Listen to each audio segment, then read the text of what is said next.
Hey guys, Santa here, and I'm back. Brought myself a deck profile. Took the last week off. I had a pet pass away, and it was a pretty rough week, but took some time off, and I am back with another deck profile. This one is the long-awaited Gouging Fire EX. I have finally nailed down a build that I really enjoy, so we're going to get straight into it. If you like anything you see, drop a like, drop a sub, share the video with your friend who's a Gouging Fire fan, if you have any. I know there's not many of us left. Now, getting into the list, we run 3 copies of Gouging Fire EX. This is a really fun card. At one point, this was thought to be a top-tier metagame threat because of its Blaze Blitz attack. For 2 fire and 1 colorless, you can smack for 260 damage with a catch. This Pokemon cannot use this attack again until it leaves the active spot. We do have ways to circumvent that. So, here's a big way that we do it. I'm running Pidgeot in this deck. We're running 2 copies of Pidgeot EX. The quick search ability does absolute miracles for this strategy. Being able to search any one card in your deck you want once per turn. Absolutely massive. To go with the Pidgeot, we are running 1 copy of Pidgeotto. Got this guy from Paldean Fates. Absolutely love it. We're running 2 copies of Pidgey as well. Anyone who runs Pidgeot will tell you, we all wish that there was a 70 HP Pidgey, but sometimes you are just susceptible to Dragapult, and that's just how life is, you know what I mean? Dragapult's really good, so we do what we can. To complement the Gouging Fire, we are running 2 copies of the new Blaziken EX out of Journey Together. This card may have single-handedly saved this deck and made it playable and salvageable once again due to its Seething Spirit ability. Once during your turn, you may attach a basic energy card from your discard pile to one of your Pokemon. This is massive. So we lost Magma Basin. So having this Blaziken EX is a huge way to kind of replace what we've lost, to be able to still recycle energies from the discard onto your Gouging Fire so that you can actually attack with it. So we are running 2 copies of that guy, 1 Combuskin to complement it, and 2 Torchics. I also wish there was a 70 HP Torchic, but you legitimately cannot win them all. So, I was running a build that used Charizard. I honestly didn't like it. I tried. I really tried. Charizard, in theory, is really good with this deck to be able to cycle 3 energy straight from deck onto your Gouging Fire, but I found it just takes a little bit too much setup, so I wasn't a huge fan of it. So I replaced those with a Revavroom engine. I'm also really excited to finally find a good usage for this card. So, the Rumbling Engine. This is very similar to a Radiant Greninja, but also very different. You must discard an energy card from your hand to use this ability. Once during your turn, you may draw cards until you have 6 cards in your hand. So, why is this good? We want energy in the discard so that we can bring it back with Blaziken. This is also a deck that uses its resources pretty heavily, so it's really nice to be able to refresh your hand with those extra 4 to 5 to 6 cards. It's very frequent that it comes up. We're playing 2 copies of Varoom. Honestly, there's like 8 different printings of Varoom in modern Pokemon cards. And let me tell you, all of them are terrible. Like, they are all legitimately so bad. We are running this one because it has 70 HP, which there are 2 70 HP printings, which is pretty nice. But this one has 1 retreat cost, so it can come up that you have to retreat with this Pokemon. It's not super frequent, and frankly, if you do need to retreat with that Pokemon, the retreat cost oftentimes doesn't matter because we are playing a copy of Latias EX. This with Pidgeot is kind of what makes this deck function really well once it gets rolling, because you will use your Pidgeot to search things out. Specifically, you will usually search a switch with Pidgeot.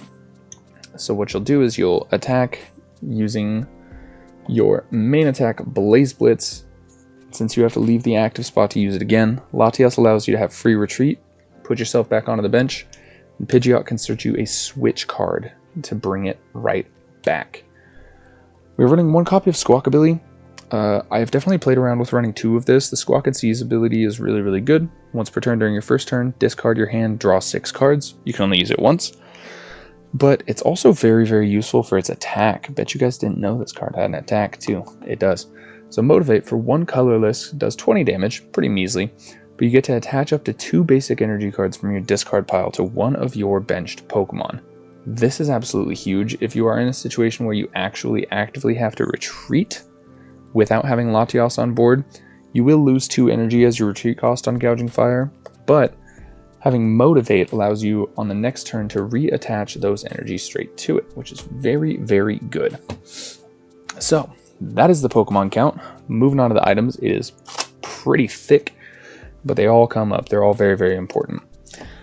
So starting it off, we got 4 copies of Pokegear 3.0. This is by far and beyond one of the best cards in the deck. You look at the top 7 cards of your deck, grab a supporter that you find there, put it in your hand.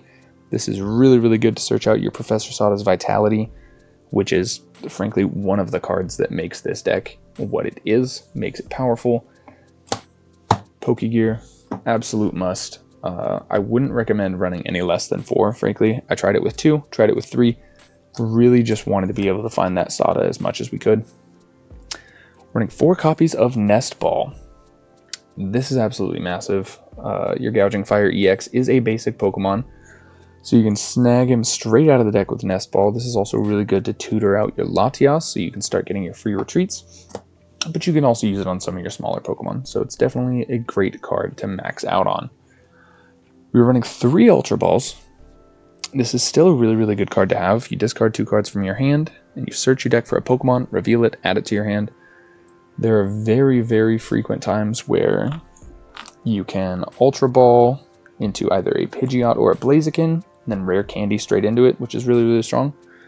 A lot of times when you're in that situation, you want to do basically the same thing that Charizard would do with Pidgeot. So you will Rare Candy into your Pidgeot, then use your Pidgeot to search whatever piece you need to Rare Candy into your Blaziken. Very, very strong, very, very consistent. Running 3 copies of Buddy Puffin, I honestly don't think you need 4. There's a world where you could even drop this down to 2 and include a Pal Pad in this deck. But 3 Buddy Puffin I found is pretty decent. Again, you don't have a whole lot of targets. Your targets are Torchic, Pidgey, and Varoom, so you don't really need to be tutoring out a whole lot of small Pokemon. But it's definitely still very, very good to have. You can flood your board. Generally with Buddy Puffin, you will search either a Pidgey and a Torchic, but Varoom is also very, very good to have because it increases your consistency as it is your draw engine. Moving on, we got 2 copies of Vessel. I really don't think you need to mess with this number all that much. You could squeeze in a 3rd one. I don't really find it to be necessary. We do play a pretty decent energy count in this deck, and having the Pidgeot in this deck as well, we can search out a Vessel to be able to search our other things, so not super, super vital that you play a high Earthen Vessel count, in my opinion. Play 2 copies of Switch. I alluded to it earlier, a huge play with this deck is having your Gouging Fire ready to go in the active position, having a Pidgeot EX on your bench, having a Latios EX on your bench, using the Latios to free retreat the Gouging Fire, use the Pidgeot to search out a Switch, and you are right back in the active position, ready to swing again for 260. Very, very strong.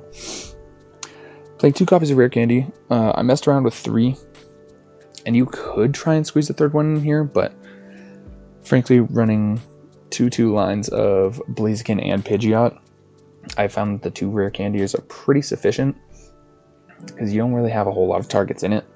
Once you get a Pidgeot on board, you really don't need to get a 2nd one going. You could definitely get more Blazikens going, but honestly, by the time you get 1 going, you're in a pretty good position, so you don't necessarily need to set up a 2nd Blaziken, but having 1 of each of your big players on board is absolutely crucial. So Rare Candy is very good. We're running Unfair Stamp as the A spec. I was messing around a little bit with Grand Tree, which I do think has some viability, because Grand Tree can put your Pidgey straight to a Pidgeot, can put your Torchic straight to a Blaziken, can let your Varooms turn into Revarooms super easily, but I've been having a whole lot of fun with Unfair Stamp. I also played around with Precious Trolley, but I found that you just can't find the Trolley consistently enough. Even maxing out on Arvins, you can't, like, you either can't find it quickly enough, and by the time you find it, your board state is already in such a position that you really don't need to keep filling it up. And since this is not a Terra-based strategy, we are not playing Area 0, so Precious Trolley has a little bit less value. Moving on to the supporters. Best cards in the deck, probably. 4 Sada Vitality. In my opinion, you should never play less than this in a Gouging Fire, in a Raging Bolt. I sincerely believe this is one of the strongest cards in the deck. You get to choose up to 2 of your active 2 of your ancient Pokemon, pardon. Imagine if you could have 2 active Pokemon, that'd be nuts. 2 of your ancient Pokemon and attach a basic energy card from your discard pile to each of them. If you attached any energy in this way, draw 3 cards. So, you don't have to attach to both of them. This can be just a 1 Gouging Fire. So, if you have 1 Gouging Fire set up, you're in a pretty good position. But the ability to draw 3 cards after that as well is absolutely bonkers. And just being able to get you to other pieces to extend your plays. We're playing 2 copies of Arven. Again, I mentioned it earlier, we have maxed out on Arven in a couple of builds. This is like my 8th build of Gouging Fire, and this is finally one that I feel confident in. So, we're playing 2 Arvens. We do play 2 tools that we can search.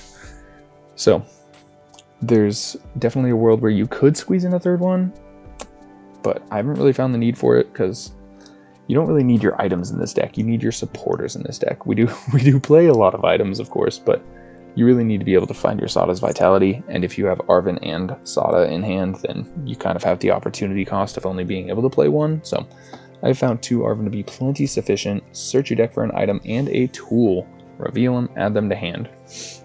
If you did want to play 3 or 4 Arven, I think one of these 2 Professor's Research would be your option to cut. However, I really do like having the Professor's Research. It's very, very strong turn 1 tool. In combination with Squawkabilly, you pick up your first 7 to start the game, discard them, pick up another 7, discard those, pick up another 6. You have gone through 20 cards of your deck. So if you have not found the cards that you need within 20 cards, I don't know what to tell you, man. You just got unlucky. Last supporter in the deck, we're playing 1 copy of Boss. I think if you wanted to include a 2nd copy of Boss, it's definitely a very powerful card. If you don't know what it does, you get to switch one of your opponent's benched with their active, so this allows you to snipe out certain targets. You could potentially drop the 2 research for a 2nd Boss and a 3rd Arven, but once again, I really, really do like the research. I like the ability to dig through as much of your deck as possible, plus the research lets you dump energy into the discard, which is basically what we want to do with this deck. So those are the supporters. Like I mentioned, we have 2 tool cards. We are playing a Bravery Charm. There's a world where this could be an Ancient Booster Energy Capsule, since primarily you put this on the Gouging Fire, but there are also occasions that rise up where you can attach the Bravery Charm to either your Latios or Squawkabilly. So the Bravery Charm is nice to have that versatility. We're playing 1 copy of TM Evolution. So this isn't a hyper evolution based strategy, but I have found many an occasion where you have either a Combuskin and a Pidgeotto, where you just have a couple of Varooms on board. This can be very, very good to tutor them out of the deck and get you into your final stage evolutions. Specifically using TM Evo to get yourself into 2 copies of Revavroom, very, very, very strong. So that is what we got for the tools. Moving on to the energies. We got 1, 2, 3, 4, 5, 6, 7, 8 fire energies. I don't want to play any less than this. I really don't want to play any more than this. I have found that 8 is a pretty nice sweet spot for fire energy, because the last 2 cards of the deck, we are also still playing 2 copies of Jet Energy. This is absolutely crazy, crazy card in this deck. If you are able to, say, Sada and Blaziken to get 2 energy onto your Gouging Fire onto the bench, while you already have one in the active, slap down a Jet Energy, moves your Pokemon from the benched to the active. So this is a great way to get your Gouging Fires back into the active position. Like I mentioned earlier, you will use Latios to retreat your Gouging Fire. Then you'll use your Pidgeot to search either a Jet Energy or a Switch card to put it right back into the active. keep smacking for that fat 260 damage. So that is my current build for Gouging Fire. There may be a better way to run this. I haven't found it. I was running the Charizard build for a couple days. I was running like a Hyper Terra Pokemon build for a couple days where we leaned into, what is it, Hearthstone? Hearthflame? Whatever. We were running the Fire Ogerpon. We were running Charizard. I've ran it with Terapagos. And I mean, those did good things for sure. The ability to use Hoot Hoot and Noctowl in this deck was really nice. It's basically a different Pidgeot. But for now, I've been really thoroughly enjoying this current list, running the Blazikens and the Pidgeots. I find that if you try and include Charizard as well, it just gets a little bit too clunky. Having that many Stage 2 Pokemon in a deck just gets a little messy unless you're playing Mamoswine. So this is my Gouging Fire list.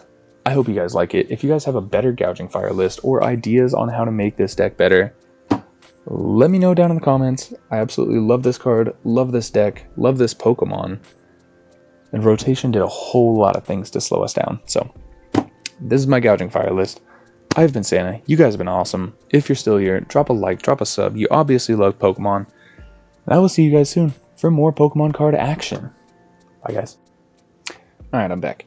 So, after finishing that recording, I didn't want to do the entire deck profile again, but you should definitely be running Prime Catcher in this deck. It's instead of Unfair Stamp. Unfair Stamp is great. Prime Catcher is by far and beyond the best ace spec to play in this deck, I think, right now. So, once again, I've been Santa. You guys have been awesome. Play Prime Catcher. It's great to search with your Pidgeot. You just need switching cards in this deck. Alright, I'm out.